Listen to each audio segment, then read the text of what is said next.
What's up guys? I'm Nick and this is Build Dad Build, a place where we believe the bed is where the magic happens. Now I have twin toddlers, so when I say magic, I mean sleep.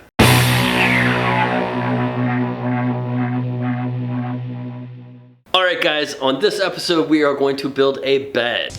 A bed? Is that a bed? I'm building a queen size bed for the guest room upstairs, the room that was formerly my office. If you want to see the transition to the new office, I will link to a playlist right here. And I want to say special thanks to Nest Bedding, who sent us out one of their Love and Sleep queen size mattresses to check out. And unlike the ring making bit that I recently destroyed, this product is actually made in the USA. So there's a million different ways to build a frame for a bed. In this case, there's a couple things I need to take in consideration. I can't build the whole thing down here and then haul it upstairs. It's just I gotta go up the stairs and around a wonky corner. It just would never work. I found these online. I'll link to them down below. Basically, you attach this to one corner and the adjoining corner you attach one of these, and then these lock in. Also, to reduce the weight of the frame a little bit and to make it a little easier to assemble, I'm gonna be using these 2x4 joist hangers on the frame for the slats. And we're just gonna do the slats out of 2x4s like every 8 inches. Should be plenty strong. So first thing we're gonna do is we're gonna build a box. Just basically the frame around the mattress. I wanna get that done because I wanna finish it down here, and then we will probably take it upstairs, assemble that upstairs, and then the second part of this build will be the construction and burning of the headboard. Now you know what I think we should do? I think we need to get to work.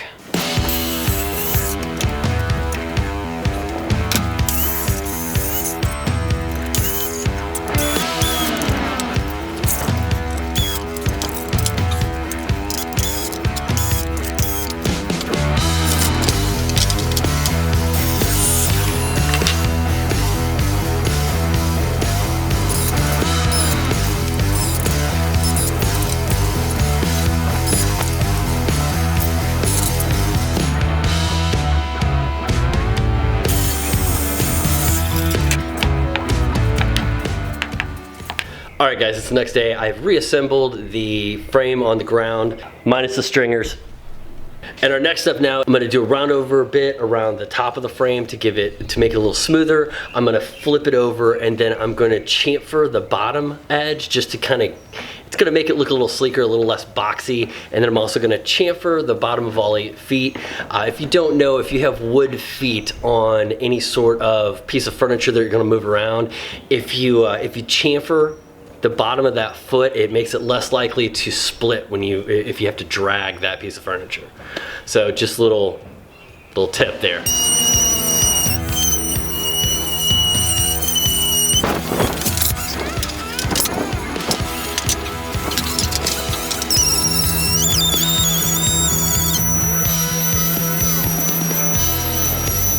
Alright, so you probably saw the blue tape on these in the video. I did that to kind of reduce some of the chip out. I was getting some pretty bad chip out, and so what I ended up doing is going back and lowering the chamfer a bit and then making multiple passes. That helped a little bit. I did get some chip out on the corners, the edges I guess as well. I wasn't planning on doing that, but I figured since I was getting so much tear out on those corners that I would just clean it up. So now you know what that means. Time to sand. Sanding sucks!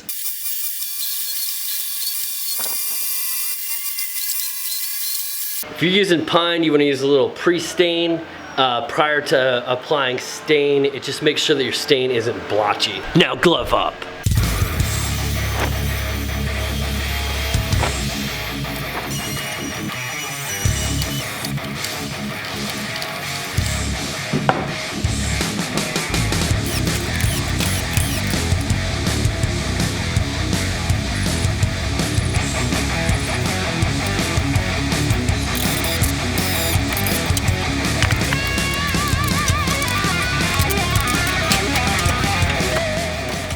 Okay, the business part of the El Camino bed, as I've now deemed it, has been completed. Now let's go get that party started. Okay, bed has been made. At least the part where you put the mattress, right? But that's not the most fun part of the bed. I almost said funnest. Can you believe that? The most fun part of the bed is the headboard. Why? Because you need something to hold on to. Come on, when you're getting in and getting out of bed, you gotta put your hand on something to get on there. Get your minds out of the gutter.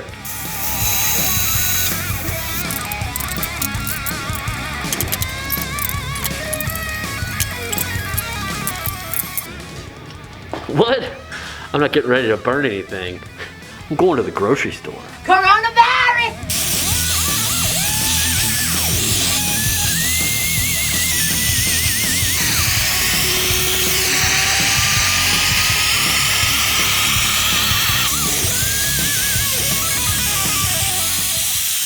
Tomorrow for sure. Okay, so here we are after yesterday's torching. You know what that means, don't you?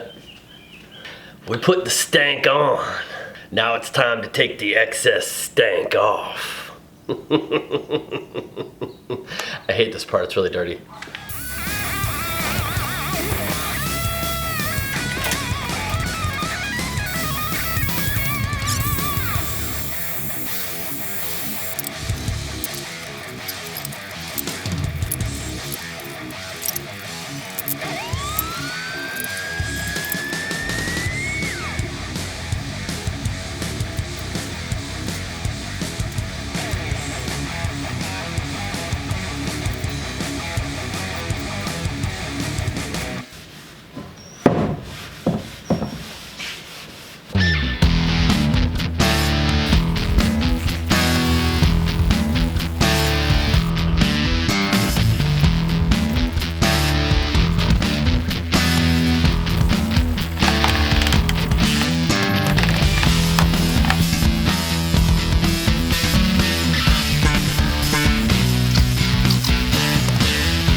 What's up, guys? It is the next day and I wanted to give those stains some time to dry overnight.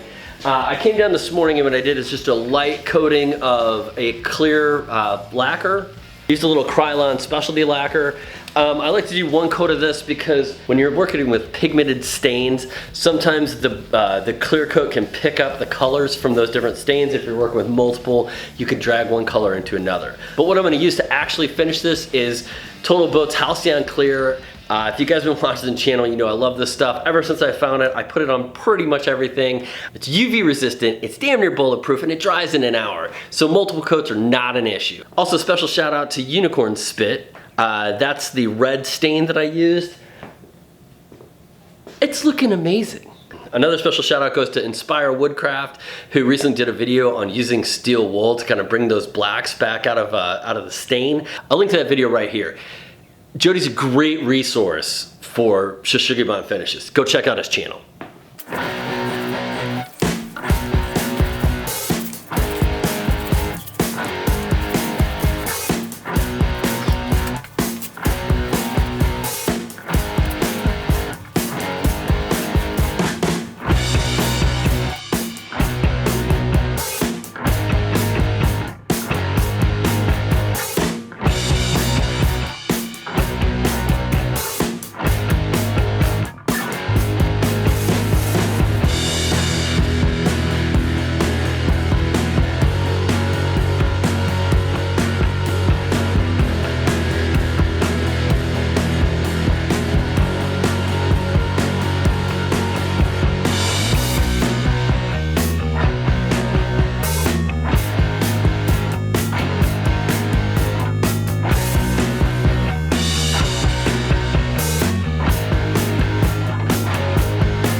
And that bed is done, son. Well guys, thanks for sticking around till the end. I really like the way this build turned out. I wish I had more room for the headboard. I really measured it to be underneath the paintings. Unfortunately, if I made it any taller, it would be really heavy. So, I mean, I think it's a good height overall, but I do think you miss a little of the detail with the rest of the frame. So first things first, I'd like to thank Nest Bedding for sending out one of their Love and Sleep mattresses. They come in medium and firm feels. I think we went with firm on this one. I don't remember, the wife picked. They're made out of thermic phase-changing cooling fabrics to help keep you cool at night. And if you're like me, I sleep hot. So definitely looking forward to checking this bad boy out. Nest Bedding offers a 100-night sleep trial, lifetime warranty, lifetime comfort guarantee, and 5-star customer service. Definitely check them out. I'll link them below. Guys, I don't think there's gonna be any whiskey in this video. I mean, come on, it is a sponsored video. But let's see, what was I saying? Guys, special thanks to my Patreon members. The GoPro footage in this video was shot on my new GoPro that you guys bought for me. So thank you so much. I don't have to use the busted up, burnt one anymore. We have 2 new folks. We have Brian Young, which I may have shouted out already, I can't remember, and Nick the Greek. And who can forget Steven Mann? Guys, and then just a couple of housekeeping things. One, I wasn't planning on doing the furring strips on the back, but when I was attaching 2 of the legs, I don't think they were meeting up well enough and they were just a little wobbly. So I just put those on there for a little extra support. I have had some concerns about 2 things. 1, the way the legs are attached, and 2, the way I did the slats. My answer to both of those is I don't really know. If something changes or if I end up adding something, I will put that in a pinned comment below, so just check there. But the question was, am I gonna put a piece of plywood down on top of the planks? The other concern was the way that the legs are attached. The legs are screwed into the sides of the footboard and the headboard. And the question was, is the shear strength of the screws going to hold like a human up on here or any activities that may happen on here?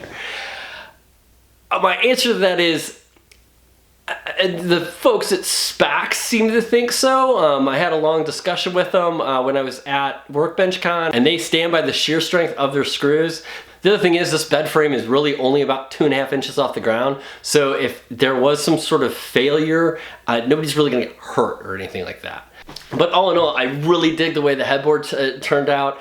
Like I said, I really wish you could see more of it, man. I think it looks amazing. And once again, I just want to thank everybody for your support. Hit that like button if you like this video. Subscribe if you haven't. If you've seen more than like 2 or 3 of my videos and like you kind of dig where I'm going with them, subscribe. It just helps me out a little bit. I recently hit 40,000 followers, so there's that. Thank you so much. It's a big milestone for me. But I just want to say thank you one more time, and I know I'm rambling. It's probably the coffee. Clinkies, let me know in the comments what you think about the headboard. I really dig it. I wish it didn't weigh like 100 and something pounds, but it ain't going nowhere. Until next time, guys, thanks for playing, and I gotta get to work.